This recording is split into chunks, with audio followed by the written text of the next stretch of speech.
जय श्री झूलेलाल। सिंधी समाचार राजस्थान में तव्हांजो स्वागत है। अज गाल कंदासीं 26 जनवरी गणतंत्र दिवस की कि पाण 6 तारीख़ी गणतंत्र दिवस छो मल्हाईंदा आहियूं। इन ॾींहुं कहिड़े टाइम ते पंहिंजो संविधान लागू थियो हो ऐं विजय पथ ते दिल्ली में कहिड़े ॾींहुं परेड शुरू थी हुई ऐं केतिरे तोपुनि जी सलामी ॾींदा आहिनि।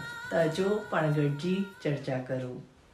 पूरे भारतवर्ष में गणतंत्र दिवस ॾाढे ई जोश ऐं सम्मान सां मल्हाईंदा आहिनि। इहो हिकु राष्ट्रीय त्योहार आहे। इन ॾींहुं दफ़्तरनि में स्कूलनि में छुट्टी रखी वेंदी आहे, पर हर जॻह ते झंडो लहरायो वञिबो आहे। 26 जनवरी 1950 में 10:18 ते पंहिंजो संविधान लागू थियो हो।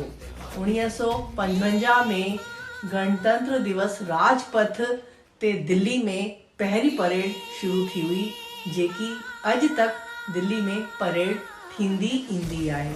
इन ॾींहुं पंहिंजा राष्ट्रपति 21 तोपुनि जी सलामी पंहिंजे वीरनि खे ॾींदा आहिनि ऐं ॿियो तरह तरह जा सांस्कृतिक नृत्य ऐं अलॻि अलॻि प्रोग्राम सेनाऊं ऐं सभु स्कूलनि में दफ़्तरनि में अलॻि अलॻि इहे प्रोग्राम हूंदा आहिनि ऐं दिल्ली में इहा परेड अॼु तक हलंदी आहे ऐं पंहिंजा राष्ट्रपति तिरंगो लहराईंदा आहिनि। अॼु बि सरकारी दफ़्तरनि में हर ऑफिस में स्कूलनि में झंडो लहरायो वञिबो आहे।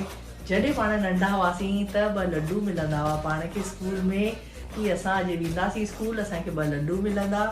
झंडो फहिराईंदा हुआसीं, ॾाढो ई हर्ष ऐं उल्लास सां पाण स्कूल में वेंदा हुआसीं। उहा प्रथा अॼु बि स्कूलनि में हले पई। ॿार एतिरे ई उत्साह सां वेंदा आहिनि ऐं ओतिरा ई सांस्कृतिक प्रोग्राम थींदा आहिनि हर स्कूलनि में।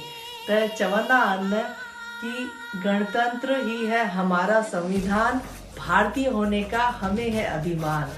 त पाण खे गर्व हुजणु खपिजे कि पाण भारतीय आहियूं। त अचो पाण 26 जनवरी एतिरे ई जोश ऐं उल्लास सां मल्हायूं। जय श्री झूलेलाल।